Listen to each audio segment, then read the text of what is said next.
kuatkan hati. Negeri ini memanggilmu kawan.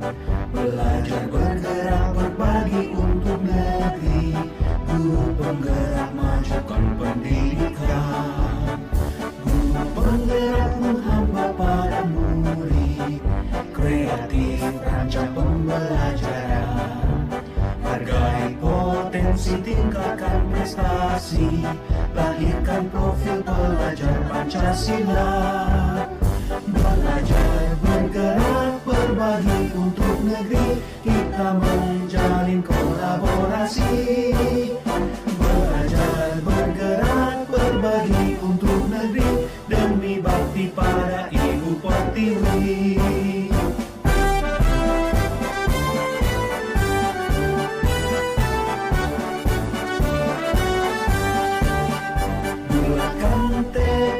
Kuatkan hati, negeri ini memanggilmu kawan.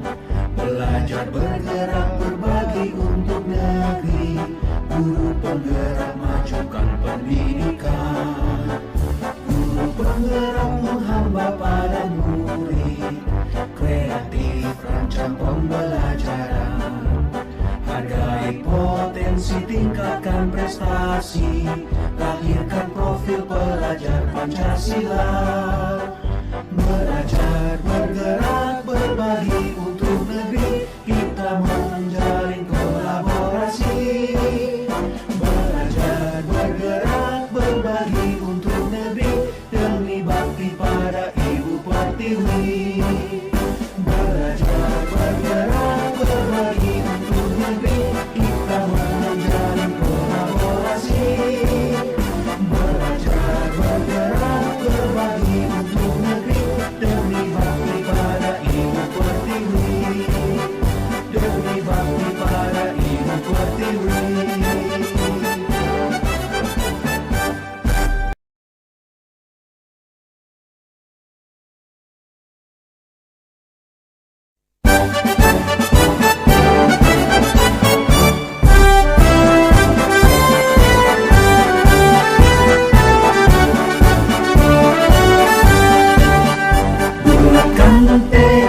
Kuatkan hati, negeri ini memanggilmu kawan.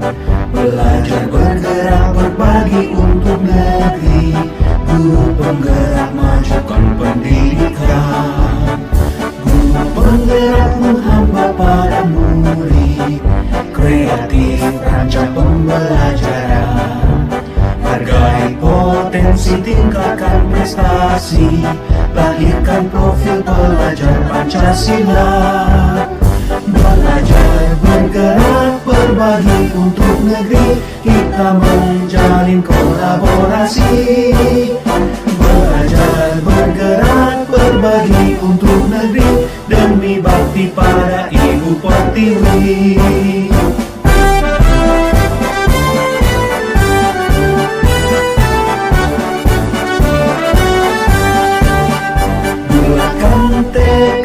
Kuatkan hati, negeri ini memanggilmu kawan. Belajar bergerak berbagi untuk negeri. Guru penggerak majukan pendidikan. Guru penggerak menghamba pada murid. Kreatif rancang pembelajaran. Hargai potensi, tingkatkan prestasi. Lahirkan profil pelajar Pancasila. Belajar bergerak berbagi untuk negeri. Kita menjalin kolaborasi. Belajar bergerak berbagi untuk negeri. Demi bakti pada Ibu Pertiwi. Belajar bergerak berbagi untuk negeri. Kita menjalin kolaborasi. Belajar bergerak berbagi untuk negeri. Demi bakti pada Ibu Pertiwi.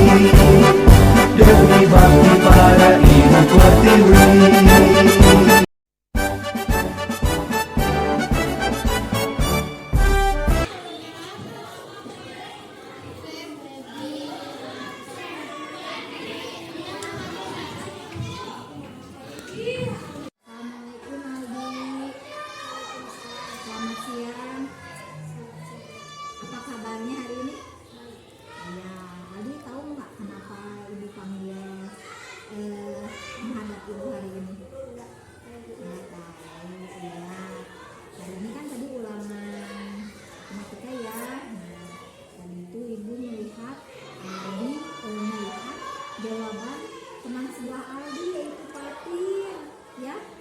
Nah, jawabannya patir atau kalau misalnya istilahnya mencontek ya. Betul atau tidak? Betul, iya. Adi tahu nggak kalau misalnya mencontek itu adalah perbuatan yang salah? Ya.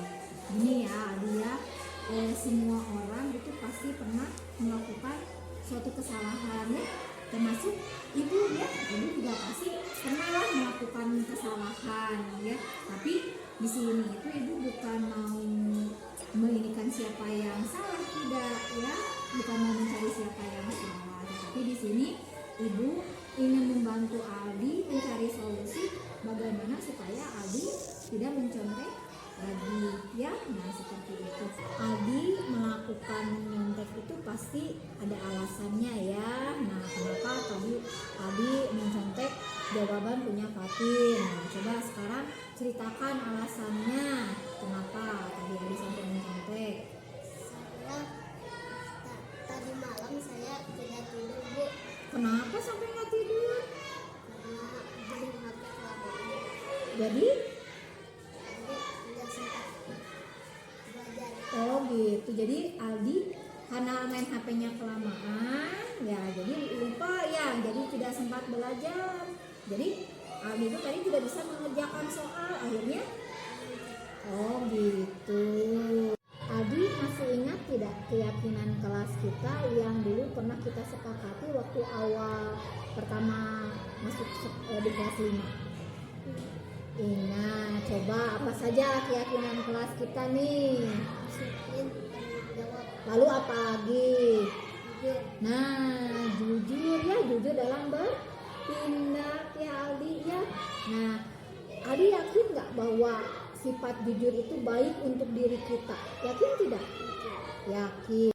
Nah, jika Aldi yakin ya bahwa kejujuran itu merupakan sifat yang baik yang harus kita miliki, nah kira-kira apa nih yang harus Aldi lakukan agar supaya Aldi tidak menyontek lagi? Kan menyontek itu sama dengan perbuatan tidak jujur ya. Nah, coba apa yang harus Aldi lakukan? Tidak bermain HP terlalu lama, Terus benar, ya, dan mengerjakan semampunya. iya.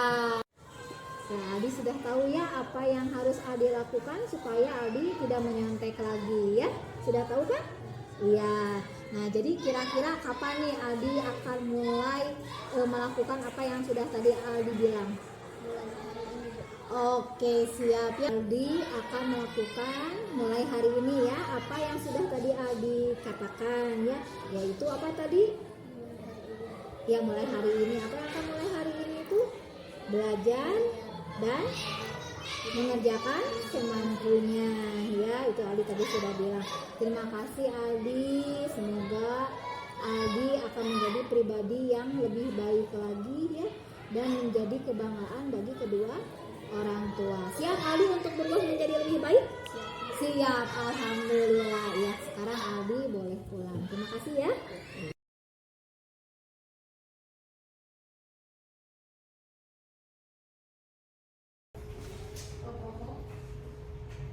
Bismillahirrahmanirrahim. Assalamualaikum warahmatullahi wabarakatuh. Alhamdulillahirabbil alamin wa bihi nasta'in wa ala umuri dunya waddin wassalatu wassalamu ala asrofil anbiya'i wal mursalin wa ala alihi wa sahbihi ajmain, amma ba'du. Ibu-ibu yang saya hormati dan saya banggakan, pertama-tama mari kita panjatkan puji dan syukur kehadiran Allah yang mana hanya atas karunia-Nya lah kita bisa berkumpul dalam acara diseminasi dari CGP rekan kita Ibu Endang Sri Murningsih. Salawat serta salam semoga senantiasa tercurah limpah kepada junjungan kita Nabi Muhammad Sallallahu Alaihi Wasallam, keluarga, sahabat, dan para pengikutnya hingga akhir zaman. Kami haturkan terima kasih atas kehadiran Ibu. Walaupun ini hari libur ya, ibu-ibu semua sudah meluangkan waktunya untuk hadir dalam acara ini. Baiklah, untuk menghemat waktu, saya akan bacakan susunan acara pagi ini. Pertama pembukaan, kedua menyanyikan lagu Indonesia Raya, ketiga sambutan dari Ibu Kepala Sekolah, keempat kegiatan diseminasi budaya positif, dan kelima penutup. Untuk pembukaan, mari kita sama-sama membaca basmalah. Bismillahirrahmanirrahim. Semoga acara ini berjalan dengan lancar sehingga tujuan dari acara ini bisa tercapai. Kemudian untuk acara yang kedua, menyanyikan lagu Indonesia Raya. Hadirin dimohon berdiri.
Baik, terima kasih. Hadirin dimohon duduk kembali. Acara selanjutnya sambutan dari Ibu Kepala Sekolah SDN 2 Kayu Ambon. Kami persilakan.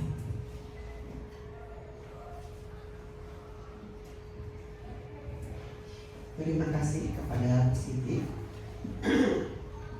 atas waktunya yang telah diberikan kepada saya. Bismillahirrahmanirrahim. Assalamualaikum warahmatullahi wabarakatuh. Ibu-ibu, kami makanya belum datang ya. Ibu-ibu yang saya hormati, terima kasih atas kehadirannya.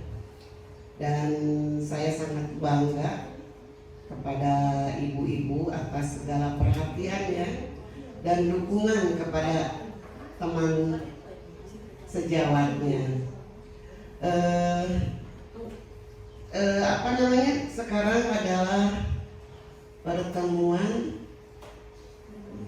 berbagi ilmu ya.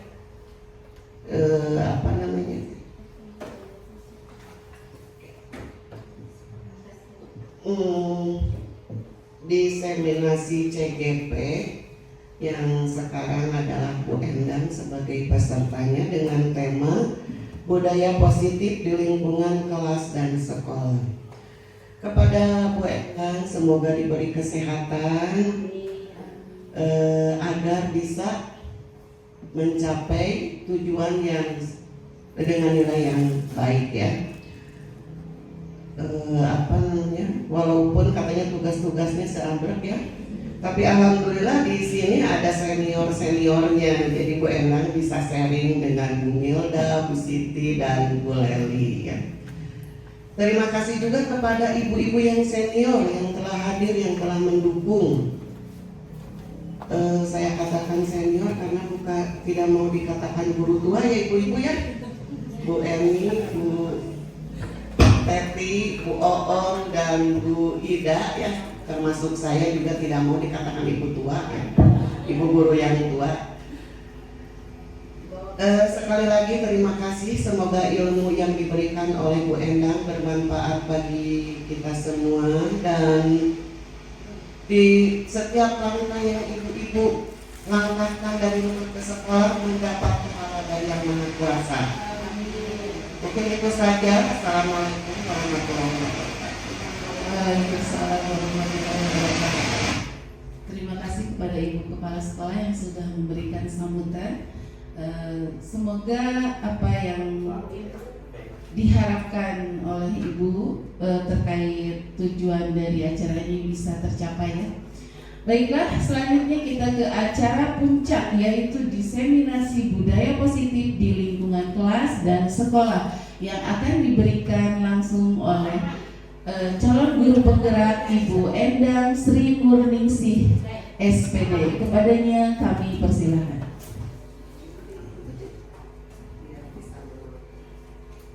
Ya, terima kasih kepada Ibu Siti dan Ibu Kepala Sekolah yang telah memberikan izin dan waktu kepada saya untuk melaksanakan kegiatan diseminasi modul 1.4 yaitu mengenai budaya positif. Ya, sebelumnya mohon maaf Ibu, saya sebelah sini. Sebelumnya perkenankan saya menyampaikan salam. Assalamualaikum warahmatullahi wabarakatuh. Pertama-tama saya ucapkan terima kasih kepada Ibu Kepala Sekolah yang telah memberikan izin dan senantiasa mendukung serta membersamai saya dalam kegiatan pendidikan guru penggerak ini.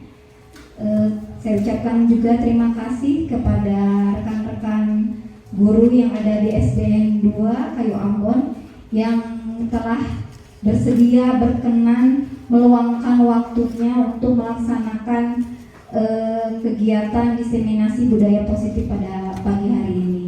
Semoga langkah Ibu semua diberkahi oleh Allah Subhanahu wa Ta'ala dan kita pulang bisa membawa ilmu yang kita dapatkan di hari ini. Amin ya Allah ya Rabbal Alamin. Baik, Ibu, kita langsung mulai. Untuk susunan acara tadi sudah disampaikan oleh Bu Siti. Baik. Jadi tujuan diseminasi kita kali ini adalah yang pertama Ibu untuk memahami konsep inti mengenai budaya positif, dan kita juga diharapkan nantinya dapat menerapkan budaya positif baik di lingkungan kelas kita sendiri maupun di lingkungan sekolah kita. Adapun konsep inti budaya positif yang perlu kita pahami, yang pertama adalah disiplin positif, lalu ada nilai-nilai kebajikan universal, teori motivasi, hukuman dan penghargaan, dan juga restitusi. Lalu yang keempat ada mengenai keyakinan kelas, yang kelima ada kebutuhan dasar manusia, yang kelima ada posisi kontrol, dan yang ketujuh ada mengenai segitiga restitusi. Indikator keberhasilannya ya diharapkan nanti ibu semua ini nanti mampu membuat keyakinan kelas di kelasnya masing-masing. Lalu yang kedua mampu menerapkan disiplin positif. Yang ketiga, memiliki komitmen untuk menjalankan keyakinan kelas. Dan yang keempat, diharapkan nanti ibu semua mampu menerapkan langkah-langkah segitiga restitusi.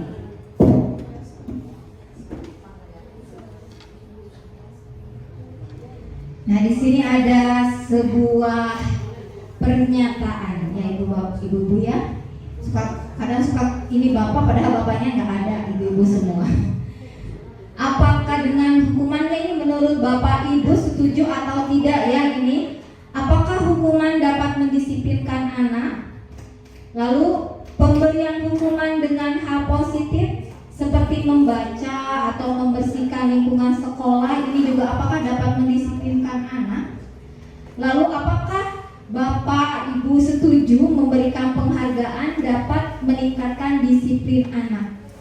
Ya, mungkin di sini ada yang setuju, ada juga yang tidak ya mengenai 3 pernyataan tersebut. Mari untuk lebih jauhnya kita bahas ya sebelum nanti Ibu benar nggak ya jawaban saya, salah nggak ya jawaban saya seperti itu ya.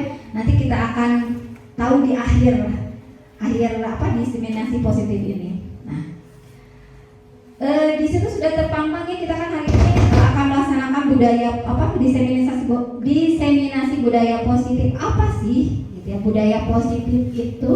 Nah, di sini yang Bu ya, budaya positif adalah keyakinan yang bersifat nyata dan membangun yang sudah menjadi kebiasaan yang sukar untuk diubah.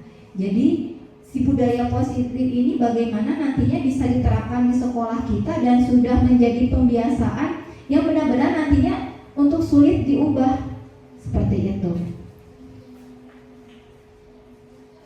Apa sih yang melatar belakangi budaya positif ini ya? Apa sih yang melatar belakangi kita sebagai seorang pendidik harus bisa menerapkan budaya positif di lingkungan kelas maupun di lingkungan sekolah ya. Nah, ini ada yang melatar belakangi itu adalah lingkungan yang nyaman, aman dan nyaman akan memberikan murid kesempatan dan kebebasan untuk berproses, belajar, memperbaiki kesalahan, belajar lagi ya, sehingga nanti mampu menerima dan menyerap suatu pembelajaran. Jadi ini yang melatar belakangi mengapa kita perlu untuk menerapkan budaya positif di lingkungan kelas maupun di sekolah.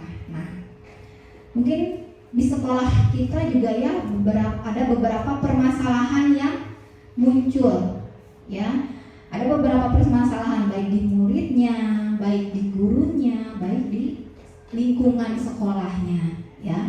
Nah, baik di sini di murid mungkin yang kita ada permasalahan ya adalah yaitu mengenai akhlak atau karakter dan juga motivasi belajar. Dari akhlak atau karakter mungkin kita suka melihat beberapa murid kita mungkin yang terbiasa dengan ngomong kasar ya, berbicara kasar seperti itu. Atau mungkin dari etikanya mungkin yang kurang baik ya, seperti misalnya mau ke belakang kadang tidak izin.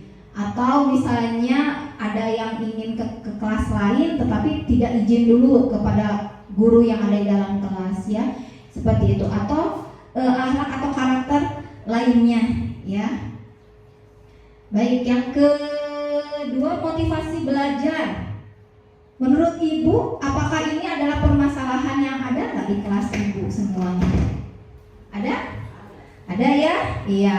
Mungkin semua kelas mungkin hampir mengalami motivasi belajar siswa ya. Bisa terlihat misalnya ada siswa kita yang jarang masuk sekolah ya, seminggu kadang cuma 1 kali, 2 kali ya gitu. Atau misalnya kita lihat dari semangat belajarnya ketika dia mengerjakan tugas yang kita berikan tidak selesai seperti itu ya. Itu berarti motivasi belajar menjadi permasalahan bagi siswa kita. Yang kedua yaitu mengenai kedisiplinan ya. Yang kedua itu terkait guru ya. Bagaimana kedisiplinan dan kompetensi guru ya. Nah, di sini mungkin untuk kompetensi guru perlu kita tingkatkan. Mungkin untuk rekan-rekan lainnya nanti yang belum mengikuti CGP, mudah-mudahan saya doakan bisa mengikuti CGP ya. Ini salah satu sarana bagi kita guru khususnya untuk meningkatkan kompetensi guru ya. Ternyata banyaklah ilmu yang tadinya kita tidak tahu sekarang jadi tahu gitu. Terus jadi kita lebih merasa oh geningan can aya sakuku acan lah ilmu kita sebagai guru teh gitu ya. Dan kita juga sebagai guru tentunya harus senantiasa memperbaharui ilmu yang kita miliki sesuai dengan perkembangan zamannya. Tidak bisa misalnya ilmu yang dulu waktu kita pelajari di zaman kuliah kita terapkan sekarang ternyata sudah tidak relevan gitu ya dengan perkembangan sekarang ya gitu, seperti itu. Baik, yang ketiga permasalahan lingkungan yaitu mungkin terkait sarpras, lalu kebersihan ya, lalu dukungan orang tua ya terkait dalam meningkatkan kualitas pembelajaran di sekolah kita seperti itu. Baik, selanjutnya, nah di sini kita sudah masuk ke materi yang pertama yaitu mengenai disiplin di dalam disiplin positif ini tanpa kekerasan dan ancaman. Jadi kalau misalnya kita menginginkan disiplin anak tapi dengan cara mengancam, awasnya kamu ngerjakeun PR engke dihukum ku ibu. Berarti itu bukan sedang menerapkan disiplin positif ya. Jadi kalau disiplin positif ya. Jadi disiplin positif itu merupakan unsur utama dalam terwujudnya budaya positif.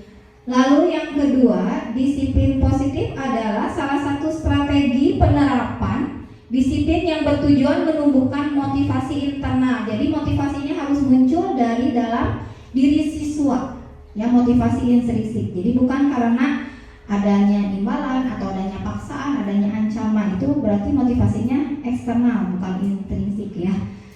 Untuk menjadi orang yang mereka inginkan dan menghargai diri sendiri dengan nilai-nilai yang dipercaya. Nah, disiplin positif ini akan melahirkan nilai-nilai kebajikan universal. Apa itu kebajikan universal? Yaitu sifat-sifat manusia ya yang positif tentunya, yang merupakan tujuan mulia yang ingin dicapai. Nah, di sini kita mengenal kalau di kurikulum Merdeka ini ada profil pelajar Pancasila ya, ibu-ibu mungkin semuanya sudah pernah dengar ya mengenai profil pelajar Pancasila. Ini ada 6 profil. Yang pertama, beriman dan bertakwa kepada Tuhan Yang Maha Esa dan berakhlak mulia. Lalu yang kedua, berkebinekaan global. Yang ketiga, gotong royong. Yang keempat, mandiri. Yang kelima, benalar kritis. Dan yang keenam, kreatif. Nah, di dalam profil pelajar Pancasila ini juga terdapat nilai-nilai kebajikan ya, nilai-nilai yang positif. Ada juga nilai-nilai kebajikan universal. Di sini ada menurut BO Primary Years Program atau PYP ya, bahwa nilai-nilai kebajikan menurut PYP ini diantaranya adalah rasa hormat, lalu integritas, mandiri, menghargai, antusias, empati, keingintahuan, kreativitas, kerjasama, percaya diri, dan komitmen.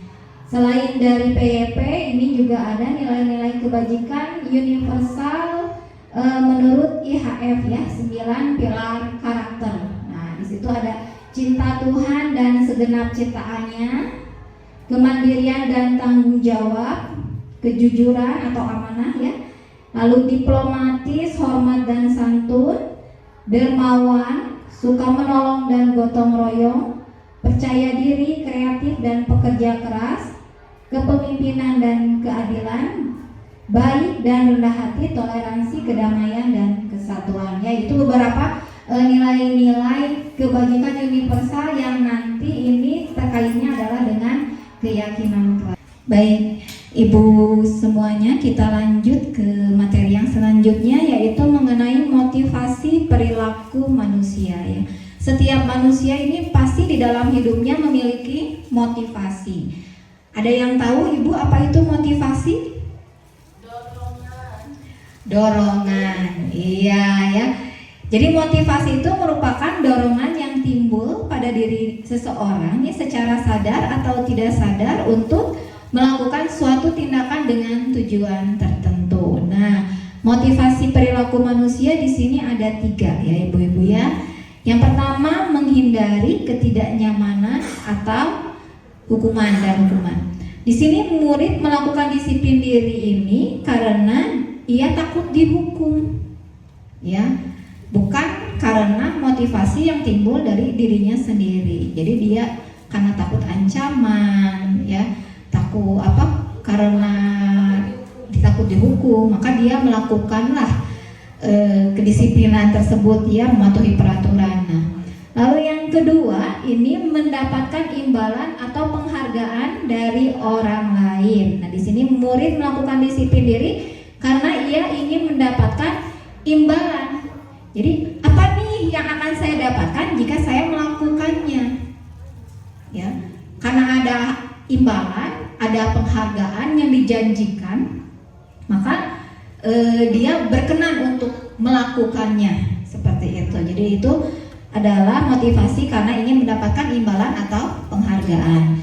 Dan motivasi perilaku manusia yang ketiga yaitu menghargai nilai-nilai kebajikan diri sendiri. Nah, di sini murid melakukan disiplin diri ini karena sadar akan nilai kebajikan dan menghargai dirinya sendiri. Jadi saya akan menjadi orang seperti apa nih, gitu ya, apabila saya melakukannya, menerapkan nilai-nilai tersebut, gitu.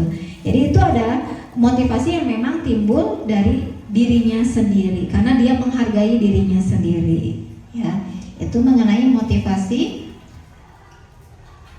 perilaku manusia. Baik, nah di sini ada hukuman atau konsekuensi, ya.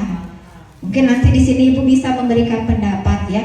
Apakah tindakan guru ini apakah termasuk hukuman atau konsekuensi? Yang pertama, mencatat 100 kali di dalam buku kalimat saya tidak akan terlambat lagi. Nah, itu karena siswa terlambat ya datang ke sekolah, lalu guru meminta siswa dia mencatat di bukunya 100 kali menuliskan saya tidak akan terlambat lagi. Pernah nggak Ibu? Saya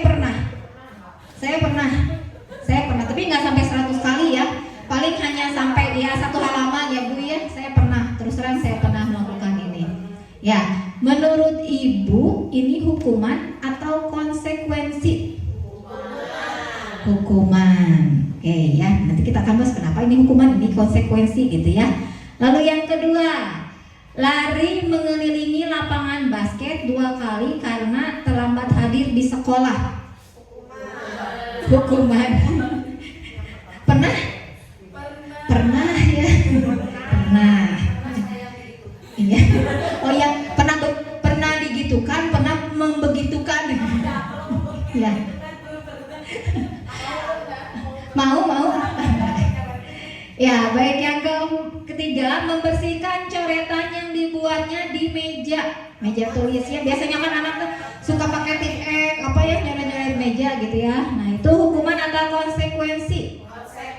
Konsekuensi. Oke. Yang keempat, murid diminta untuk push up 15 kali karena tidak menggunakan masker di sekolah. Hukuman. Yang kelima, menggantikan kertas tugas teman yang telah dicoret-coret. Konsekuensi ya. Lalu yang keenam, berjemur di lapangan basket pukul 12 siang karena mengobrol dengan teman. Sebegitunya Ibu pirage ngobrolnya langsung langsung dipoe. Tapi jebani 12 siang, jam 12 siang ayeuna teh geningannya. Ya, hukuman konsekuensi ini. Hukumannya sudah jelas ya. Lalu yang ke-8, ke-7, murid diminta bertelanjang kaki sepanjang hari karena tidak menggunakan sepatu warna hitam sesuai peraturan sekolah. Hukuman ya. Yang ke-9, berdiri di depan kelas sambil mengangkat kaki satu karena tidak bisa menjawab pertanyaan. Hukuman juga. Yang terakhir, membersihkan tumpahan air di meja tulis karena tersenggol pada saat belajar. Konsekuensi. Baik.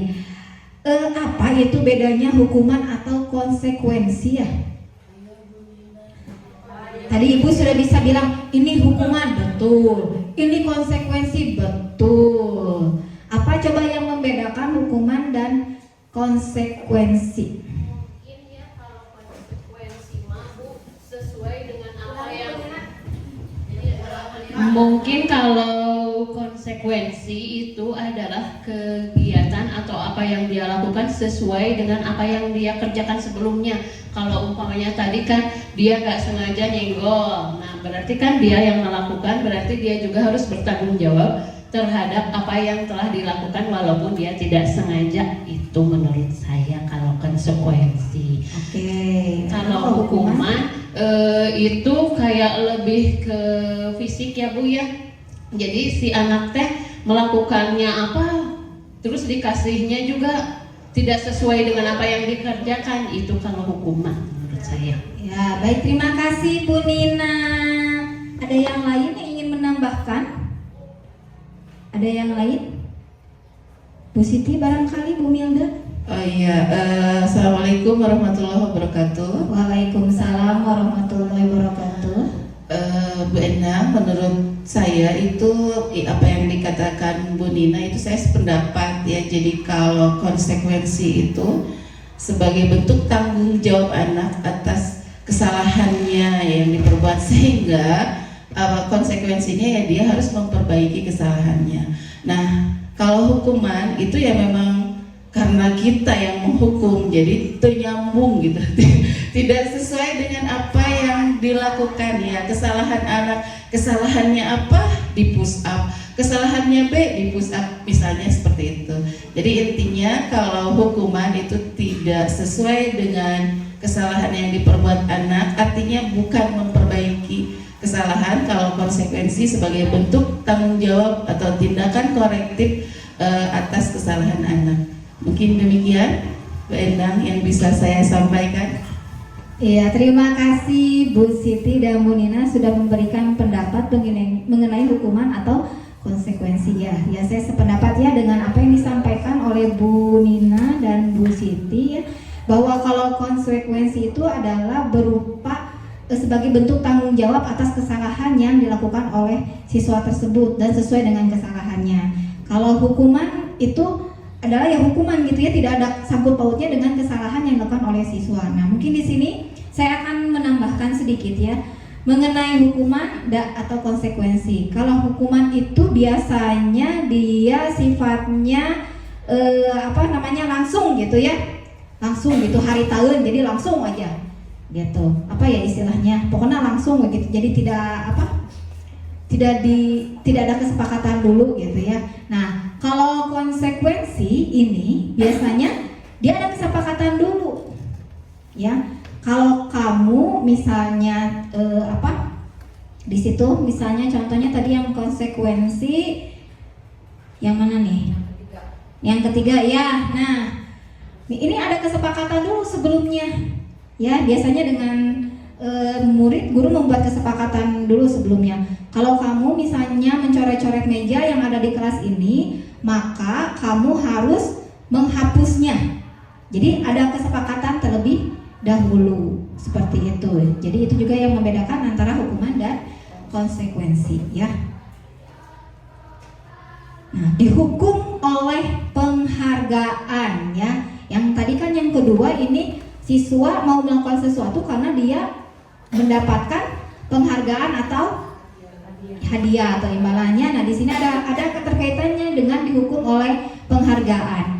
Saat kita berulang kali menjanjikan hadiah kepada anak-anak agar berperilaku bertanggung jawab, atau kepada seorang murid agar mempelajari sesuatu yang baru, ya, atau kepada seorang karyawan agar melakukan pekerjaan yang berkualitas, kita sedang berasumsi mereka tidak dapat melakukannya atau mereka tidak akan memilih untuk melakukannya. Nah, jadi sebenarnya untuk suatu penghargaan ini menurut Ibu semua apakah baik atau tidak baik untuk siswa kita? Iya. Barangkali ada yang ingin menyampaikan. Bagaimana Bu Nina? Ya, bismillah, assalamualaikum lagi. Iya. Kalau saya kurang begitu setuju, Iya. karena si anak kalau kita kasih penghargaan terus menerus, jadi nggak ada motivasi jadi nggak timbul dari dirinya sendiri untuk berbuat baik gitu. Jadi kalau setiap melakukan perbuatan dan nanti ada imbalan atau ada nanti disanjung-sanjung sama temannya. Nah, jadi saya kurang begitu setuju terhadap ini Penghargaan ya, memberikan. Ada lagi yang lain?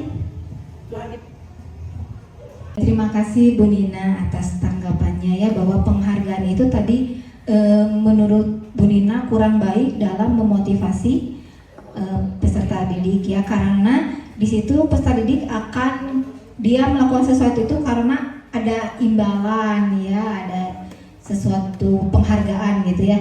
Ya baik, saya setuju ya dengan pendapat Bu Nina bahwa penghargaan tersebut ini juga bisa memberikan dampak yang kurang baik lainnya ya terhadap peserta didik lainnya. Pertama, kalau misalnya suatu saat dia tidak bisa tidak mendapatkan penghargaan tersebut, maka dia akan merasa kecewa seperti itu ya. Lalu misalnya peserta didik yang lain mungkin saat si temannya mendapatkan penghargaan, dianya tidak, nanti akan berdampak juga terhadap peserta didik yang memang tidak pernah mendapatkan penghargaan. Di situ dia juga akan merendahkan motivasi peserta didik yang lainnya seperti itu. Tetapi kalau kita misalnya memberikan penghargaan kepada seorang siswa tapi tidak dibandingkan dengan orang lain, tapi atas pencapaian dianya sendiri, misal ya untuk guru yang kelas 1 biasanya ya Bu ya, ini misalnya seperti ini, dia tadinya nggak bisa baca, lalu dia bisa baca nih sekarang ya, sudah bisa baca ini, itu kita bisa berikan penghargaan. Wah hebat nih kamu, nih ibu kasih ya boleh pujian, boleh juga misalnya ngasih permen, tapi di situ dia tidak dibandingkan dengan orang lain gitu penghargaannya, dia dibandingkan dengan kemajuan diri dianya sendiri ya. Jadi kalau misalnya memberikan penghargaan mungkin yang tidak dibandingkan dengan orang lain, tetapi lebih dibandingkan dengan kemajuan diri dianya sendiri seperti itu. Baik, selanjutnya, nah ini motivasi dari dalam diri atau disebut juga dengan motivasi intrinsik. Jadi saat seseorang anak belajar untuk pertama kali menggabungkan huruf-huruf dan kata-kata serta menyadari bahwa ia dapat membaca ya, dia akan timbul kebahagiaan ya di matanya dan sebuah senyuman di wajahnya. Anak tersebut begitu gembira bahwa ia telah mempelajari dan menguasai suatu keterampilan baru. Kesadaran akan kemampuannya bahwa dia sudah dapat membaca sesungguhnya sudah merupakan suatu penghargaan. Ya, jadi saat dia senang ya, kita melihat murid kita senang dengan keberhasilan diri dianya sendiri, itu sebenarnya adalah sudah bentuk penghargaan bagi diri dia sendiri ya. Nah, jika kita memberikan penghargaan kepada seorang anak pada saat dia sedang merasa bangga dengan pencapaian sendiri, maka kita akan mengambil kegembiraan yang saat itu sedang dia rasakan secara alamiah seperti itu. Nah, selanjutnya, kita akan berlanjut ke materi selanjutnya, yaitu mengenai membuat keyakinan kelas.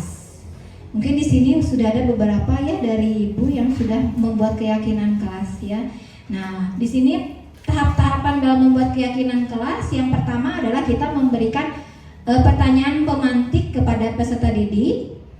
Lalu yang kedua mengumpulkan data. Yang ketiga mengelompokkan sesuai dengan nilai-nilai kebajikan.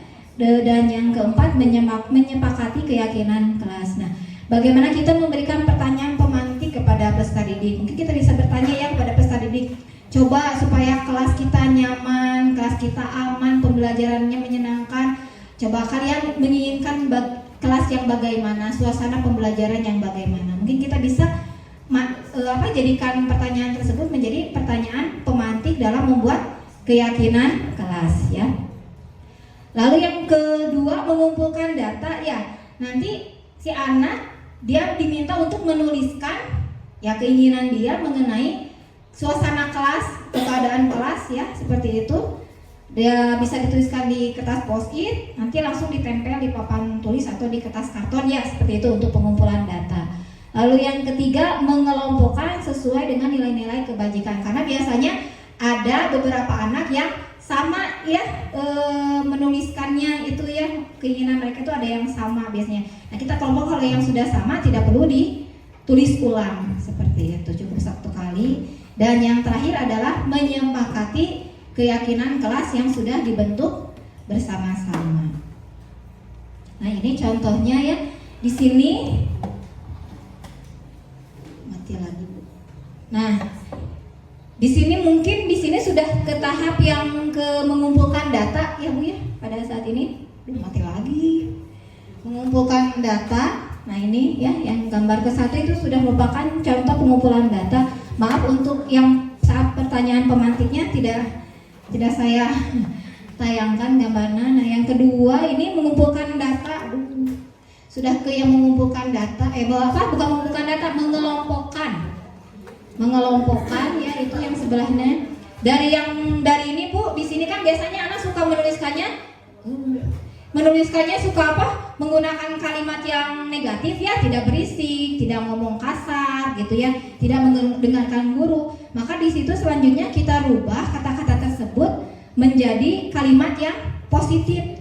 Misal tidak berisik atau tidak ngomong kasar, kita ubah jadi berbicara ketika diberikan izin, berbicara sopan ya. Jadi saat anak menuliskannya dalam kata yang negatif, kita rubah menjadi kata yang positif, seperti itu. Nah, mengapa tidak peraturan saja? Mengapa harus keyakinan kelas? Ya, kalau selama ini kan kita lebih kenalnya dengan peraturan ya. Peraturan sekolah, peraturan kelas ya. Nah, sekarang kita berubah menjadi keyakinan kelas. Kenapa sih? Nah, di sini ya. Mengapa kita memiliki peraturan harus menggunakan helm bila mengendarai kendaraan roda? Ini diibaratkan gitu ya. Mengapa kita memiliki peraturan 3M, menggunakan masker, mencuci tangan dan menjaga jarak 1,5 meter? Mengapa kita memiliki peraturan harus datang tepat waktu saat mengikuti pelatihan? Ya, untuk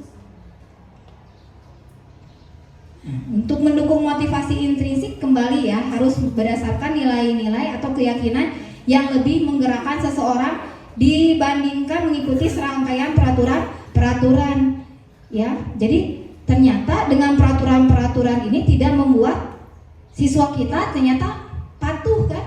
Ada saja yang melanggarnya. Kenapa? Karena dia belum yakin dari dalam dirinya sendiri. Ya, biasanya kalau peraturan itu sifatnya itu lebih memaksa, lebih tegas gitu ya. Sedangkan tadi kan kita di awal sudah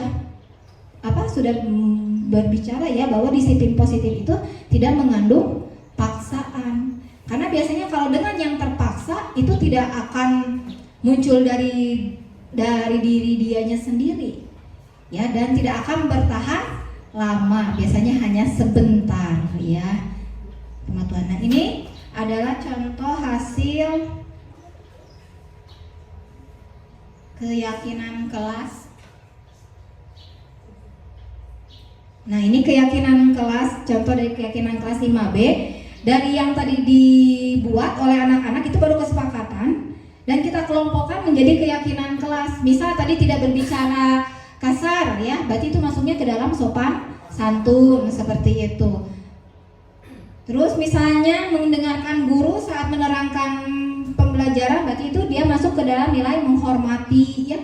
Tidak membuli, berarti itu masuk ke dalam nilai keyakinannya menyayangi seperti itu.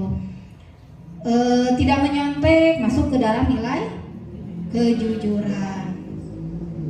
Ya. Nah, di sini beberapa nilai ya. Mati lagi ya Ibu.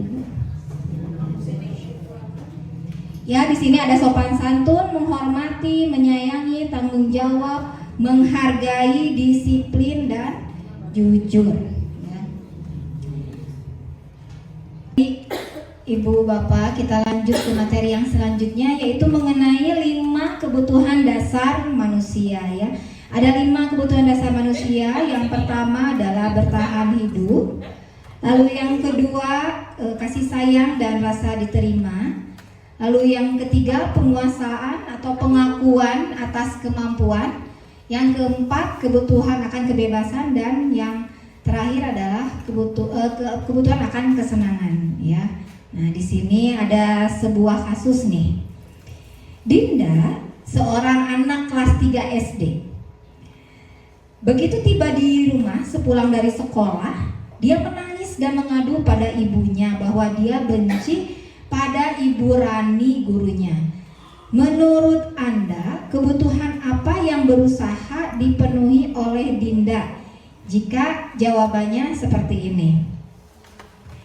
Ibu guru bilang, aku tidak boleh bersenandung sewaktu mengerjakan tugas. Katanya, kelas harus tenang, tidak ada suara. Padahal kan aku suka senang menyanyi. Coba Bu, kira-kira dari 5 kebutuhan dasar itu kebutuhan dasar apa yang Dinda butuhkan? Padahal aku suka dan senang menyanyi. Boleh? Bu Risa. Kebutuhan apa Bu Risa?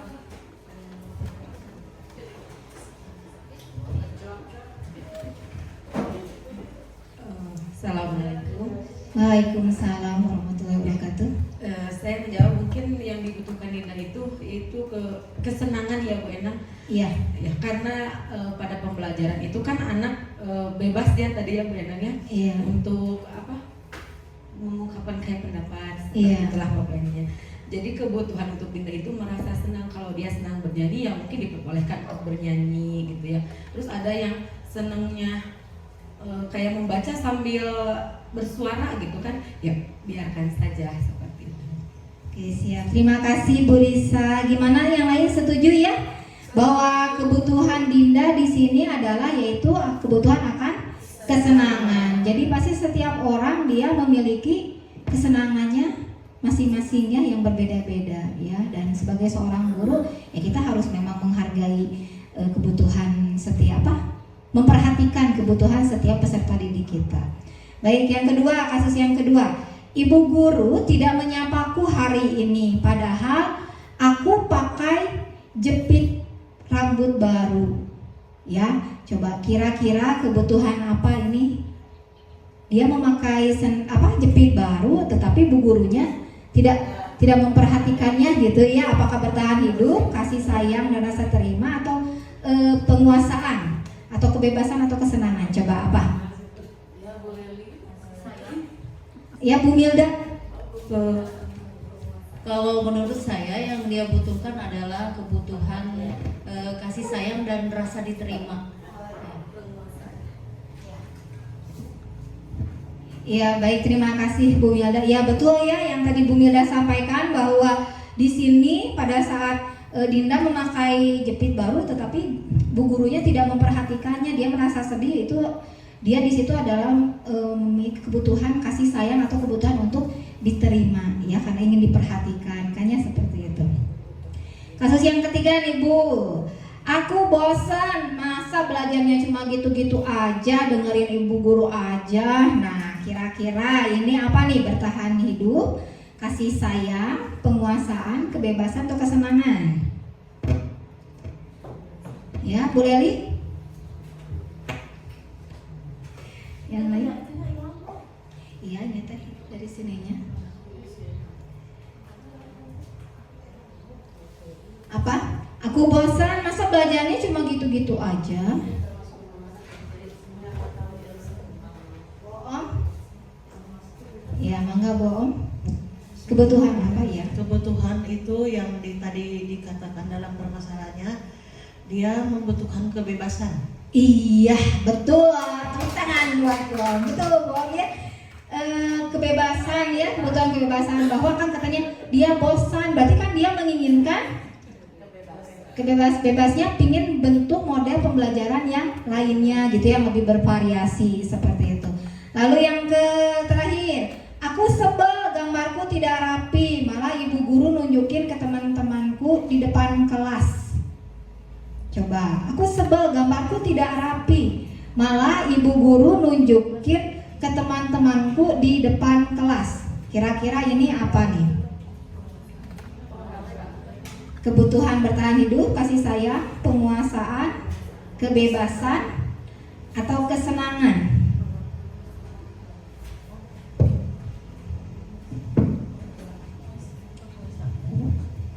Ya, silahkan Bu Leli.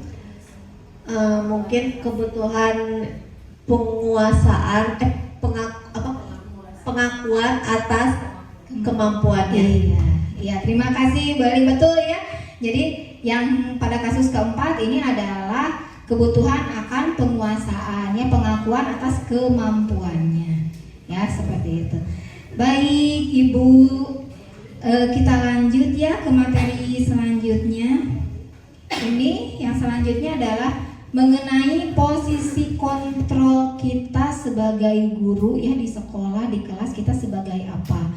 Nah, di mana di dalam ini posisi kontrol ini ada 5, yaitu sebagai penghukum, pembuat merasa bersalah, sebagai teman, dan sebagai manajer. Ya, ada 5. Jadi kalau yang sebagai penghukum, ini dampak atau hasilnya ini bisa menyebabkan seseorang dendam, ya, murid tersebut dendam, marah atau bersifat agresif. Sedangkan untuk membuat rasa bersalah, dampaknya ini terhadap murid kita ini dia akan merasa bersalah, lalu merasa gagal, emosi tertahan ya, jadi emosinya tidak bisa diluapkan gitu ya, terpendam, ada emosi terpendam lah gitu. Lalu posisi sebagai teman ini dampaknya terhadap murid kita, dia akan merasa senang ya, lalu akrab dengan guru, dan tapi ada ketergantungan gitu. Jadi ketergantungannya ya sama guru yang dia merasa teman, sedangkan dengan guru yang lain dia tidak akan mau menurut lah istilahnya gitu ya. Jadi hanya sama guru itu aja. Lalu yang posisi sebagai pemantau yaitu memahami konsekuensi ya, murid akan memahami konsekuensinya, dampaknya, lalu harus selalu dipantau, harus selalu diawasi gitu. Kalau guru di situ posisinya sebagai pemantau. Lalu yang kelima, posisi guru itu sebagai manajer. Jadi sebagai manajer ini guru bertanggung jawab dalam mencari solusi ketika murid tersebut menemui suatu permasalahan atau ketika murid tersebut melakukan suatu tindakan yang salah ya. Baik, di sini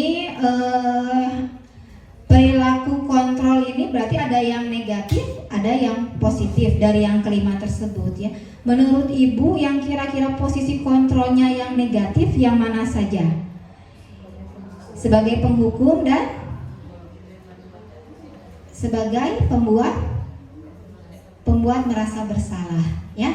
Jadi ketika guru posisi kontrolnya sebagai penghukum dan pembuat merasa bersalah, berarti di situ dia melakukan perilaku kontrol yang negatif dan akan membuat identitas siswa menjadi siswa yang gagal ya. Nah, kalau yang positif, perilaku kontrol yang positif yaitu sebagai teman dan sebagai pemantau ya, itu termasuk dalam perilaku kontrol yang positif, dan ini akan bisa membuat identitas peserta didik sukses ya. Nah, sedangkan pada posisi manajer ini adalah posisinya itu sebagai kontrol diri ya, sebagai kontrol diri. Bedanya dengan yang lainnya ya, kalau posisi penghukum, pembuat merasa bersalah, lalu pemantau dan juga sebagai teman, itu muncul motivasi dari dalam diri siswa, itu munculnya secara ekstrinsik ya ibu-ibu, bukan dari dalam diri siswa. Tetapi kalau misalnya kita menerapkan posisi kita sebagai seorang manajer, maka motivasi yang akan muncul dari diri siswa yaitu motivasi intrinsik ya, karena di situ dia sendiri nanti yang akan mencari solusinya, yang menemukan solusinya. Kita hanya membantunya saja, menuntun, membimbingnya, seperti itu.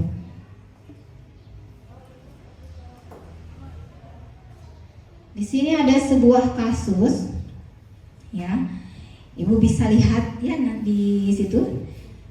Ibu Dani sedang menjelaskan pelajaran bahasa Inggris di papan tulis. Namun, beliau memperhatikan bahwa Fajar malah tidur-tiduran dan tampak acuh tak acuh pada pelajarannya. Fajar coba jawab pertanyaan nomor 3, maju ke depan dan kerjakan di papan tulis. Fajar pun tampak malas-malasan maju ke depan, dan sesampai di depan papan tulis pun Fajar hanya diam terpaku sambil memegang buku bahasa Inggrisnya dan memainkan spidol di tangannya.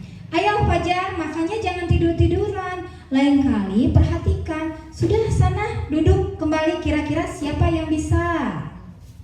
Fajar pun kembali duduk di bangkunya. Hal seperti ini sudah sering kali terjadi pada Fajar. Seperti tidak memperhatikan, acuh tak acuh, dan nilainya pun tidak terlalu baik untuk pelajaran bahasa Inggris. Pada saat ditegur oleh Ibu Dani, Fajar hanya menjawab, tidak tahu Bu. Ibu Dani pun menjawab diri, gimana kamu Fajar? Kamu tidak kasihan sama ibu ya? Ibu sudah capek-capek mengajarkan kamu. Tidak kasihan sama ibu.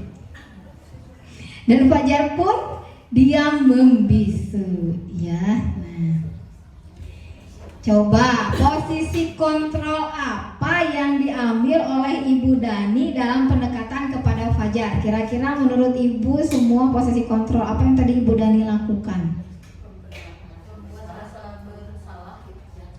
Silakan Bu Milda. Dari kasus Bu Dani tadi, menurut saya posisi kontrol yang diambil oleh Bu Dani yaitu membuat rasa bersalah. Oh iya, ya betul Bu Milda. Terima kasih Bu Milda. Ya betul ya. Tadi posisi kontrol yang dilakukan oleh Bu Dani itu ya pembuat merasa bersalah ya. Di situ dia menekan, kamu gak kasihan sama ibu gitu ya. Ibu udah capek-capek loh gitu ya. Dari kata-kata itu di situ sudah ya sudah membuat Dani merasa bersalah ya. Jadi di situ Bu Dani posisi kontrolnya sebagai merasa bersalah. Yang kedua, membaca sikap Fajar, kira-kira kebutuhan apa yang diperlukan oleh Fajar? Tadi dia bermalas-malasan, tidur-tiduran, ya. Coba posisi kontrol, kebutuhan apa yang Fajar? Ya Bu Nina silahkan. Kebutuhan apa kira-kira? Mungkin kebutuhan kesenangan, Bu Enda. Kesenangan. Yang lain ada beberapa challenge? Apa Bu Ida? Bu Ida? Iya. Bu Ida. Iya Bu Ida. Silakan Bu Ida. Ayo Bu Ida bersuara Bu Ida. Iya Bu Ida. Kebutuhan apa Bu Ida yang tadi ingin didapatkan, yang kira-kira dibutuhkan oleh Fajar? Ya mungkin Fajar itu butuh perhatian dari ibu gurunya. Oh iya, gitu. iya. Jadi mungkin kebiasaan tiduran di dalam kelas itu mungkin dia merasa tidak diperhatikan oleh ibu gurunya. Ya, baik. Kita bahas ya. Jadi caper ya Bu. Caper ya. Baik Bu Ida, alhamdulillah ya. Ya baik, di sini kalau kita telaah ya bahwa kebutuhan yang dibutuhkan oleh Fajar yaitu kebutuhan kasih sayangnya tadi Bu Ida sudah sampaikan bagaimana dia membutuhkan perhatian. Lalu yang kedua, kebutuhan akan kebebasan. Mungkin saja di sini Fajar merasa bosan dengan pembelajaran yang dilakukan oleh Ibu Dani seperti itu saja gitu, hanya metode ceramah dan ceramah. Mungkin dia membutuhkan metode yang lain supaya tidak merasa bosan seperti itu ya. Baik, yang selanjutnya, bila Ibu Dani mengambil posisi pemantau, apa yang akan dilakukan atau dikatakan oleh Bu Dani kira-kira? Kalau posisinya dia sebagai pemantau, pertanyaan yang diajukan, bagaimana kira-kira? Ya Bu Siti. Kalau Bu Dani mengambil posisi sebagai pemantau, itu dia akan menanyakan konsekuensinya kepada Fajar. Ya. Fajar, apa yang sudah kamu lakukan, apakah sudah sesuai dengan apa konsekuensinya atas hal yang sudah kamu lakukan di dalam kelas ini? Misalnya harus melakukan apa? Gitu. Iya. Siap Bu Siti ya, betul ya yang tadi Bu Siti sampaikan bahwa kalau misalnya di sini Bu Dani dia berperan sebagai pemantau, biasanya kalau pemantau ini dia akan menanyakan konsekuensi apa yang harus kamu lakukan ketika kamu tidur di kelas, ya seperti itu. Atau dia akan berbicara seperti ini, bukan berbicara, mencatat di dalam jurnal. Ya, mencatat di dalam jurnal mengenai perilaku Fajar ketika jam pelajaran Bu Dani tersebut. Atau dia juga kalau misalnya posisi sebagai pemantau, dia akan melihat daftar nilai Dani kan di situ pada kasus yang tadi sudah dibacakan, di situ nilai-nilainya gitu ya, nilai-nilai Dani juga kurang bagus untuk bahasa Inggris. Biasanya dia akan melihat nilai-nilai. Gimana nih Dani pas bahasa Inggris, nilai-nilainya bagaimana gitu. Biasanya dia akan memantau dari daftar nilai juga. Ya, baik. Yang selanjutnya masih ada satu pertanyaan ya mengenai analisis tadi kasus Fajar. Apabila Anda adalah kepala sekolah di sekolah Fajar dan mengetahui hal ini, bagaimana tindak lanjut Anda? Coba. Kalau misalnya ibu bapak kira-kira posisinya sebagai seorang kepala sekolah nih, mengalami ada siswa seperti Fajar, permasalahan yang seperti Fajar, apa apa yang akan ibu bapak lakukan? Seperti itu. Coba ada yang ingin berpendapat, Bu Teti barangkali? Coba. Bu Siti lagi ya, boleh Bu Siti borong Bu Siti. Ya. Habisin, Bu Siti, Bu Milda. Assalamualaikum warahmatullahi wabarakatuh. Nanti Bu Milda tolong dilengkapi ya. Ya. Jadi kalau sebagai kepala sekolah saya akan menanyakan kepada Pajar kenapa Pajar seperti itu. Kemudian saya juga akan melakukan coaching terhadap Ibu Dani, mengevaluasi pembelajaran yang sudah dilakukan Ibu Dani ini, apakah sudah memenuhi kebutuhan dasar Pajar dan sudah mencoba menumbuhkan motivasi internalnya atau belum. Nah, kemudian jika memang diperlukan, ya kita mengadakan IHT ya terkait model-model pembelajaran atau bagaimana menerapkan budaya positif, mungkin seperti itu. Ya Bu Milda. Bu Milda silakan. Ya, barangkali baik. mau melengkapi. Baik Bu Endang, saya akan mencoba memberikan pendapat ya. Kalau misalkan saya menjadi seorang kepala sekolah di kasus si Fajar ini, mungkin sebelum terjadi banyak kasus, kita mungkin ada kesepakatan dengan guru-guru bahwa kita ada program, semacam program evaluasi refleksi gitu ya. Jadi bisa ditanyakan kepada guru-guru mereka ada permasalahan apa di kelas gitu. Nah, di kesempatan itu guru-guru menyampaikan gitu ya, si anak ini gini gitu kan. Nah, dari situ nanti mungkin bisa diambil langkah-langkah pembinaan atau coaching yang seperti itu mungkin Bu Endang. Terima kasih. Siap, terima kasih Bu Siti dan Bu Milda. Semoga lekas menjadi kepala sekolah sesungguhnya. Ini kan baru berandai ya, tadi baru berandai. Saya doakan ya, semoga menjadi kepala sekolah sesungguhnya. Ya baik, terima kasih Bu Siti dan Bu Milda atas pendapatnya ya. Tadi dari Bu Siti dan Bu Milda mungkin hampir sama ya, jika ada permasalahan terkait masalah Pajar tersebut ya, kepala sekolah akan melakukan evaluasi atau merefleksi terkait pembelajaran yang sudah dilakukan oleh guru dan mencoba menggali permasalahan-permasalahan yang dihadapi oleh guru ketika melaksanakan pembelajaran di kelas seperti itu ya. Tadi juga Bu Siti sudah berbicara bahwa kalau Bu Siti jadi kepala sekolah akan melakukan coaching ya terhadap guru dengan melaksanakan seperti IHT seperti itu ya. Baik, kita lanjut ya pada selanjutnya. Nah, jadi untuk menangani permasalahan yang dihadapi oleh Fajar tersebut, salah satu caranya kita bisa dengan melakukan restitusi ya. Apa itu restitusi ya? Restitusi itu adalah proses kolaboratif yang mengajarkan murid untuk mencari solusi untuk masalah mereka dan membantu murid berpikir tentang orang seperti apa yang mereka inginkan dan bagaimana mereka harus memperlakukan orang lain ya. Nah, di sini ada 9 ciri-ciri restitusi. Yang pertama, bukan untuk menebus kesalahan, namun untuk belajar dari kesalahan. Lalu yang kedua, memperbaiki hubungan. Yang ketiga, tawaran, bukan paksaan. Yang keempat, restitusi menuntun untuk melihat ke dalam diri. Lalu yang kelima, mencari kebutuhan dasar yang mendasari tindakan. Lalu mencari cara yang paling baik. Fokus pada karakter bukan tindakan. Fokus pada solusi. Dan yang terakhir, mengembalikan murid yang berbuat salah kepada kelompoknya. Nah, ini tahapan segitiga restitusi ya. Saat kita akan menerapkan restitusi pada siswa yang bermasalah, ada 3 tahapan yang harus kita laksanakan. Yang pertama adalah menstabilkan identitas, lalu yang kedua validasi tindakan yang salah, dan yang ketiga menanyakan keyakinan kelas.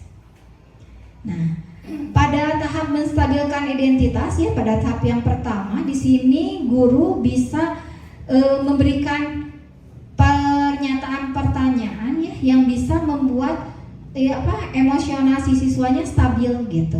Dia tidak merasa terhukum atau dia tidak merasa dipersalahkan seperti itu. Di sini ada beberapa kata-kata yang bisa Ibu gunakan untuk menstabilkan identitas. Yang pertama, berbuat salah itu tidak apa-apa. Ya, kita bisa memberikan kalimat tersebut dulu di awal-awal. Atau bisa juga dengan menggunakan kalimat tidak ada manusia yang sempurna. Ya, hanya rokok yang sempurna. Manusia tidak ada yang sempurna ya. Bisa menggunakan kata-kata Ibu ya. Atau misalnya Bapak Ibu juga pernah melakukan kesalahan seperti itu, padahal belum pernah ada perasaan. Ya, tubuh ini mah ya ke anak mah gitu ya lah, biar anak tidak gitu. Bapak Ibu juga pernah melakukan kesalahan seperti itu. Bisa Bu menggunakan kata-kata itu. Atau kamu berhak merasa begitu. Atau kata yang lain, kita bisa menyelesaikan ini. Kata yang lainnya lagi, Bapak Ibu tidak tertarik mencari siapa yang salah, tetapi ingin mencari solusi dari permasalahan yang kamu hadapi. Yuk kita cari solusinya bersama-sama. Nah seperti itu ya. Itu adalah kalimat-kalimat yang bisa membuat stabil murid kita ketika dia menghadapi suatu permasalahan. Bukannya kia kan bukan kita mun aya budak anu melakukan kesalahannya biasanya kunaon deui. Liur ibu mah gitu nya. Ini lamaran. Kamu lagi gitu ya. Nah, biasanya gitu. Ibu teh keur istirahat, karek keluar tina kelas. Aya wan pasar biasanya gitu ya. Lagi stabil badannya Bu budak teh. Beki we meningkat eta. Ya Bu ya. Jadi saat kita menstabilkan identitas anak itu ya bisa usahakan juga Bu jangan di dalam kelas di depan siswa yang lain ya Bu ya. Itu mungkin anak malah jadi down gitu ya. Baik kita nanti aja pulang sekolah ya, sudah tidak saya kita panggil ya. Misalnya, kamu tahu nggak kenapa dipanggil ke sini? Tadi kamu gini-gini ya? Iya Bu. Kenapa? Misalnya, iya nggak apa-apa, wajar kamu berbuat salah seperti itu. Ibu juga dulu pernah ya. Jadi kita pakailah kata-kata yang tadi sudah saya sebutkan ya, yang bisa membuat stabil identitas sang anak. Lalu tahap yang kedua adalah validasi tindakan yang salah ya. Setiap orang saat dia melakukan sesuatu itu kan pasti mempunyai alasan masing-masing, mempunyai alasan, mungkin ujuk-ujuk gitu ya. Sanajan iseng itu adalah alasan. Kenapa kamu mukul si A? Iseng Bu, itu alasan. Ya gitu. Pasti ada alasannya. Kenapa anak melakukan hal tersebut? Jadi di sini pertama kita bisa menanyakan ya dalam validasi tindakan yang salah. Kita bisa menanyakan, kamu pasti punya alasan mengapa melakukan hal itu. Atau kita juga bisa menggunakan kalimat, kamu patut bangga pada dirimu sendiri karena kamu telah melindungi sesuatu yang penting buat kamu. Ya, misalnya anak ke pasea jeung kemana dia tidak mau gara-garanya dia tidak mau menunjukkan barang punya dianya, misalnya barang baru punya dianya gitu ya, dia melindunginya. Kita bisa lah menggunakan kata-kata yang tadi ya. Atau kalimat yang ketiga, kamu boleh mempertahankan sikap kamu itu, tapi kamu harus mendambakan dengan sikap yang baru yang lebih baik lagi. Nah bisa seperti itu ya untuk memvalidasi tindakan yang salah. Lalu tahap yang terakhir yaitu menanyakan keyakinan ya. Kata-kata yang bisa kita gunakan untuk menanyakan keyakinan di sini, apa yang kita percaya sebagai keyakinan kelas kita. Kita bisa nanyakan kan kita sudah membuat keyakinan nih dengan murid-murid kita. Kita ingatkan kembali keyakinan apa saja yang sudah kita sama-sama sepakati gitu kan. Kamu meyakini itu? Gitu. Itu bisa. Atau kalimat yang lainnya, keyakinan apa yang belum kamu tunjukkan? Kalimat lainnya, apakah kamu bersedia memperbaiki kesalahan? Lalu apa yang bisa dilakukan untuk memperbaiki kesalahan? Jadi nanti siswa akan dia jawab sendiri tanpa kita harus memberitahu. Ya, kan kita mah rata-rata sok udah we kamu minta maaf kasih anu gitu ya. Sok si B? Tidak. Tapi kita yang bertanya kepada murid kita, apa nih yang bisa kamu lakukan untuk memperbaiki kesalahan kamu? Nanti di siswa akan jawab sendiri. Kalau misalnya kurang menurut kita, jawaban siswa itu kurang, misalnya biasanya kan hanya minta maaf bu, gitunya. Kalau yang pas saya kan hanya gitu ya, rata-rata siswa minta maaf bu, udah aja. Kita pancing lagi pertanyaannya, selain minta maaf, apalagi coba yang bisa kamu lakukan, gitu ya. Kita pancing lagi aja, supaya nanti jawaban-jawaban tersebut muncul dari diri siswa sendiri, bukan dari jawaban kita, bukan dari keinginan kita, gitu ya. Pada tahap menanyakan keyakinan. Sini ada contoh plastik segitiga restitusi ibu. Tapi ini teh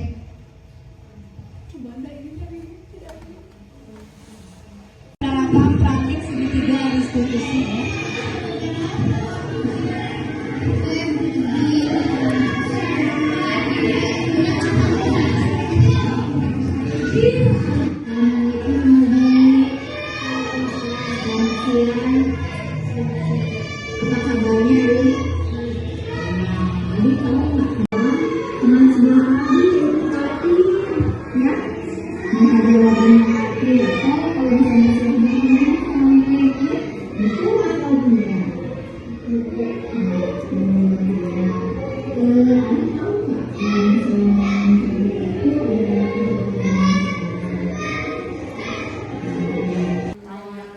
Menanyakan keyakinan ya. Baik ibu, mungkin materi yang bisa sampaikan cukup sekian. Mungkin di sini ada pertanyaan, barangkali silakan Bu Milda. Iya, ibu-ibu yang mau bertanya. Baik, terima kasih atas waktu dan kesempatannya.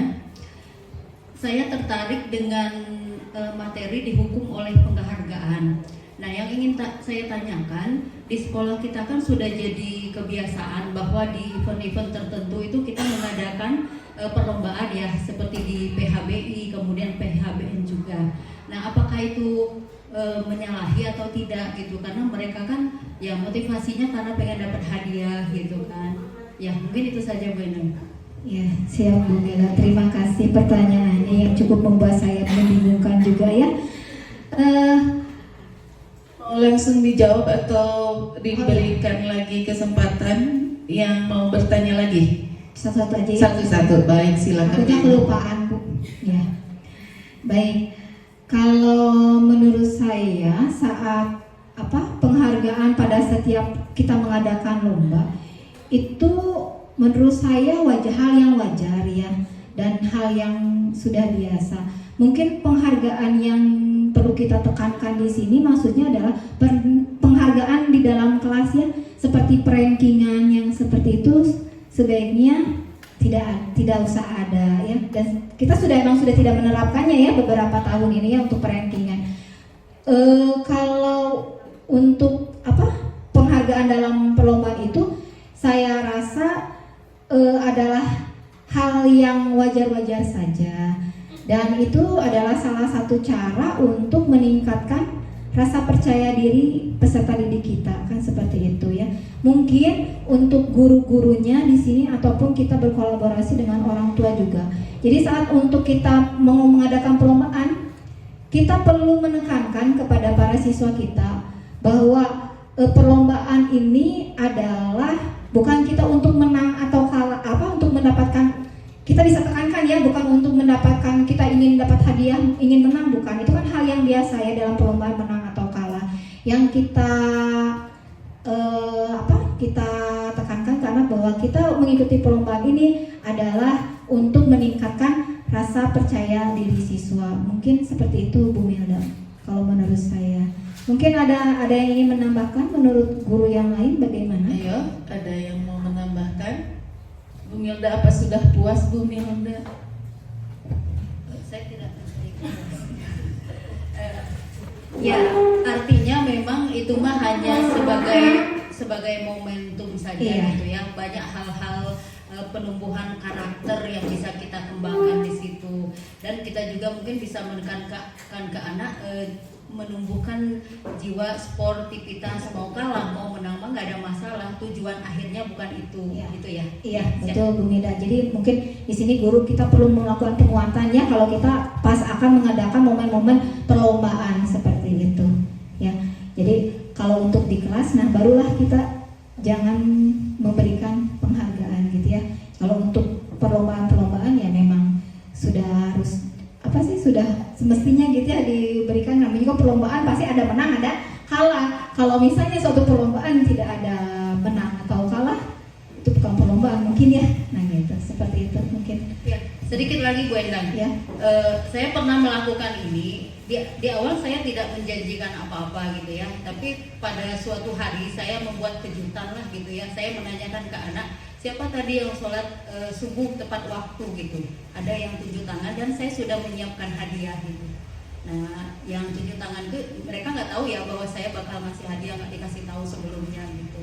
Nah itu saya berikan mereka hadiah ya sesekali aja gitu. Itu sepertinya tidak menyalahi gitu. Kalau menurut saya tanpa kita menjanjikan itu ya tidak masalah ya Bu Milda ya. Itu kan hanya, dan dia itu juga mungkin hanya membandingkan dengan diri dianya sendiri ya, tidak membandingkan dengan orang lain gitu ya. Jadi kalau menurut saya itu sih sah-sah aja Bu Milda, tidak menyalahi, tidak menjadikan penghargaan sebagai bentuk hukuman gitu ya, seperti yang tadi dijelaskan ya. Siap, terima kasih Wenda. Sama-sama Bu Milda. Ada lagi, jadi intinya penghargaan itu sah-sah saja ketika tidak disepakati di awal, mungkin seperti itu ya Bu Milda Bendang ya. Adapun untuk lomba itu untuk memotivasi ya, jadi bukan dalam proses pembelajaran ya. Ada lagi pertanyaan dari ibu guru yang lain, Bu Nina, Bu Oom, Bu Ida, Bu Leli, Bu Risa, Bu Teti. Ada yang mau bertanya atau Bu Rini?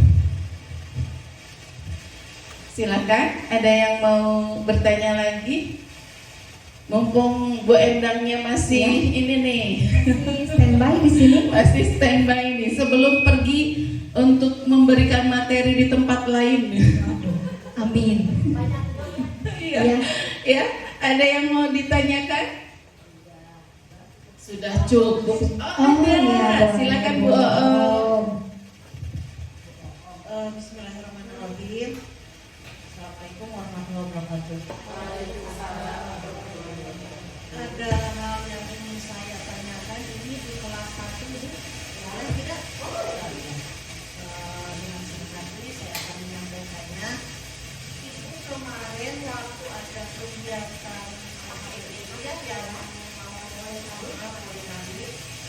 di kelas saya sendiri ada beberapa siswa yang dapat jaga, ada yang dapat piala, itu kan untuk suatu penghargaan. Ini saya harus bagaimana mengatakannya kepada anak yang tidak mendapat, dia sampai nangis-nangis ingin mendapat. Terus saya usahakan itu nanti misalnya ya kapan-kapan akan ada lagi lomba seperti ini. Kamu coba belajar dari sekarang supaya seperti teman-teman yang lain juga dapat gitu. Mungkin itu gimana ya menghadapinya seperti anak itu. Terus ada juga, ibu, saya kan sudah ikut mewarnai, tapi saya tidak dapat hadiah, Bu. Nah gitu. Terus udah saya kasih pengertian yang dapat hadiah itu gambarnya atau yang mewarnai yang lebih bagus, dia tetap ngotot mau hadiah seperti itu. Mungkin itu saja, hanya saya minta solusinya aja dari Ibu Endang. Ya, terima kasih Bu. Dijawab langsung ya? Ya, dijawab langsung saja ya. Bismillahirrahmanirrahim. Ya Bu Om, kalau untuk masalah penghargaan pada saat lomba ya, tadi mungkin beberapa tindakan Bu Om yang saya dengar itu sudah tepat ya Bu Om ya, memberikan pengertian kepada siswa gitu ya, bahwa untuk perlombaan yang ada menang, ada kalah ya. Nah untuk yang menang mendapatkan hadiah, yang kalah mungkin lebih bohong kuatkan, memberikan penguatan lagi. Tadi juga sudah bohong, sudah kuatkan ya anak-anak dengan supaya lebih rajin lagi belajarnya. Bohong itu sudah satu tindakan yang tepat untuk menguatkan motivasi diri anak ya. Nah mungkin dengan seiringnya berjalannya waktu ya Bung, karena kelas 1 ini kan masih baru ya, mereka baru mengenal lomba-lomba, mungkinnya terutama mungkin baru yang mengenal lomba, anak-anak mungkin belum mengenal ya bahwa kalau dalam lomba itu harus ada yang menang, harus ada yang kalah gitu ya. Cuman kalau misal menurut saya dengan seiringnya berjalannya waktu, dengan dia nanti sering ikut lomba lagi, nanti juga akan tertanam sendiri bohong, akan mengerti sendirilah si anak.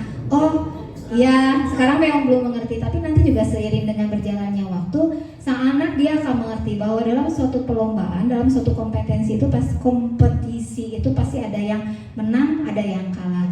Nah, dengan tindakan bohong tadi memberikan motivasi, memberikan nasihat, memberikan penguatan, itu sudah tepat bohong kalau menurut saya. Dan sepertinya saya tidak usah memberikan solusi lagi kepada bohong ya, karena yang apa yang tadi sudah bohong sampaikan itu sudah tepat kalau menurut saya. Seperti itu bohong, iya. Sudah bagus. Mangga Bu Wilda barangkali bisa menambahkan. Baik, kalau ini pendapat saya ya, karena memang kelas 1 gitu kan, mereka masih baru gitu ya. Misalkan terlepas dari mereka menang atau tidak, kalau misalkan kita menyiapkan ya semacam hadiah apalah gitu, hanya sekedar misalkan ciki-ciki, yang penting mereka memahami bahwa oh kalau yang menang itu hadiahnya lebih gede daripada yang tidak menang. Nah gitu, mungkin bisa seperti itu solusinya untuk kelas 1 gitu ya, karena kan tadi kata bohong mereka sampai nangis gitu kan, tidak bisa menerima, mungkin belum bisa menerima gitu, mungkin bisa seperti itu solusinya Bu Endang. Iya. Terima kasih. Ya baik, terima kasih Bu Milda, ini usulan yang baik ya dari Bu Milda, bahwa untuk kelas 1 mungkin untuk karena belum mengerti gitu ya, dan untuk bahasa Sunda nama ngupahan apa ya ya bisa diberikanlah berupa sesuatu gitu, meskipun tidak sama dengan yang juara seperti itu ya Bu Milda, mungkin untuk memberikan sama ya itu untuk meningkatkan motivasinya mungkin ya, seperti itu ya. Bisa Bu Milda, terima kasih atas masukannya. Jadi intinya dilematika penghargaan ya. Jadi ketika perlombaan juga ya seperti itulah, mungkin kenapa penghargaan dan hukuman sekarang sudah mulai dikikis ya. Alhamdulillah sudah ada solusi ya dari Bu Endang dan Bu Milda ya. Mungkin untuk ke depan ketika ada perlombaan lagi untuk anak kelas 1 semuanya diberi apa ya, yang ikut itu diberi apresiasi gitu ya. Jadi mereka merasa dihargai, mungkin seperti itu ya. Ada lagi pertanyaan dari yang lain? Bu Leli?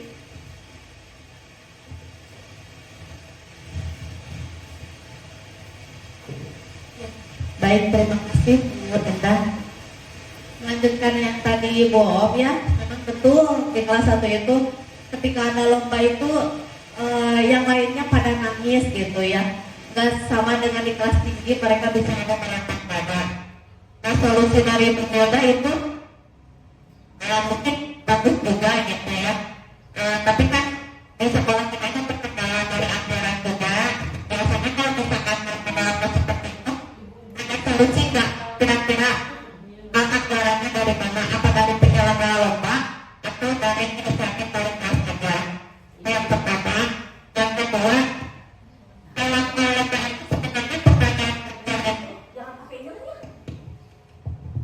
Nanti ada yang boleh nambah. Jelek, malah. Gimana ini? Dalam kan suka dengar dari yang pembahasan sebelumnya, kalau memberikan reward itu tidak boleh gitu ya, bahasa lainnya apalah tidak boleh. Tapi kalau dalam sebuah lomba apakah itu sah-sah saja? Karena kan ya resikonya itu ada yang menang, ada yang kalah gitu.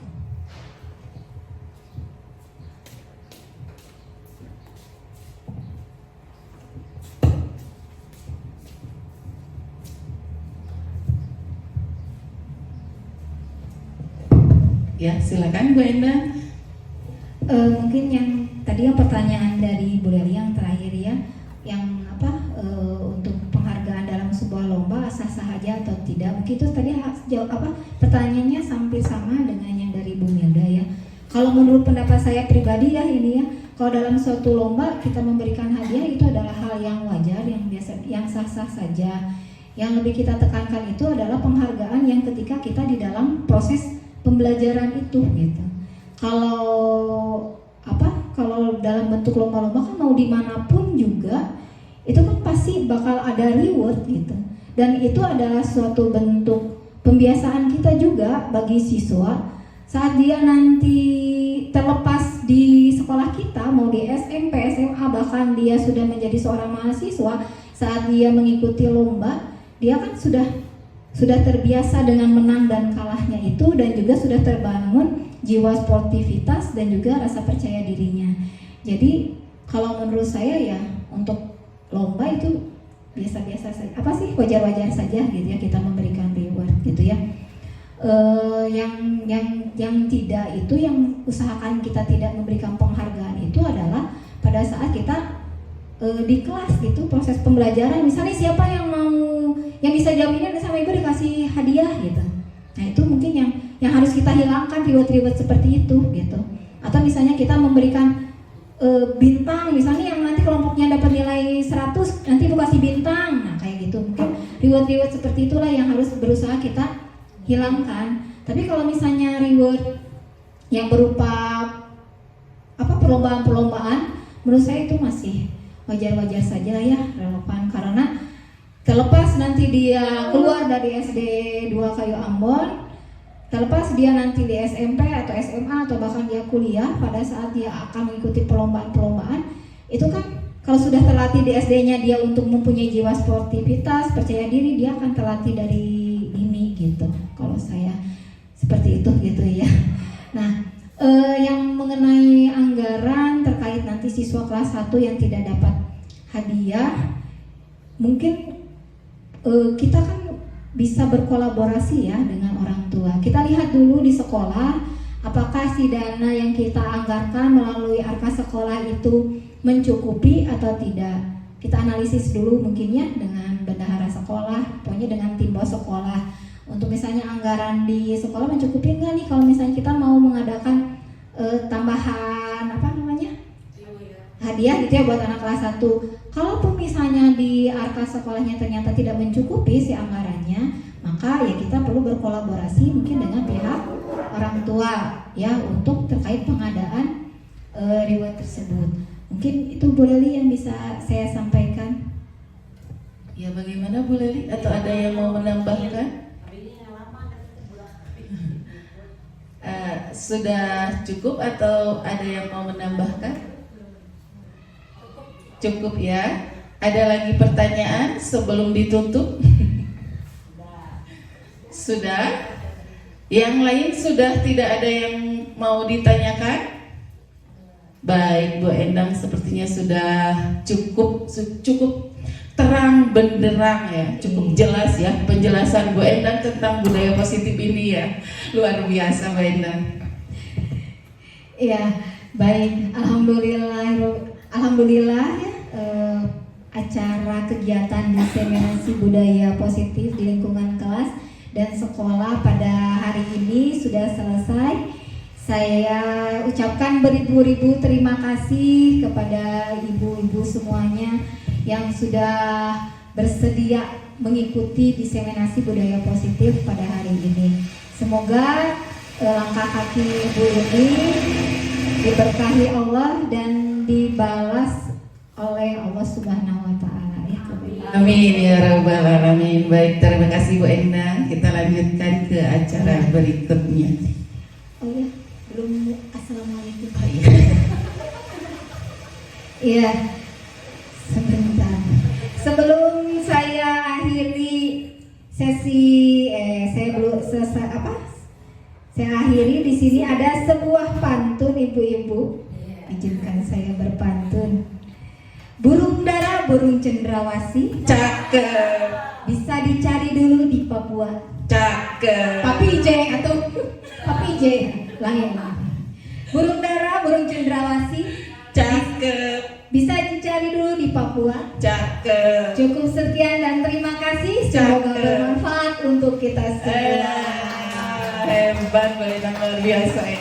Ya, Baik Ibu semuanya, saya ucapkan terima kasih. Mohon maaf apabila masih banyak kekurangan dan ada kata-kata saya yang kurang berkenan. Wassalamualaikum warahmatullahi wabarakatuh. Baik Ibu-Ibu, demikian penjelasan dari narasumber kita, calon guru penggerak angkatan 9, Ibu Endang Sri Murningsih. Kasih aplaus untuk Bu Endang. Selanjutnya, supaya acara ini menjadi berkah, mari kita berdoa yang akan dipimpin oleh Ibu Ustazah Mildawati. Kepadanya kami persilahkan.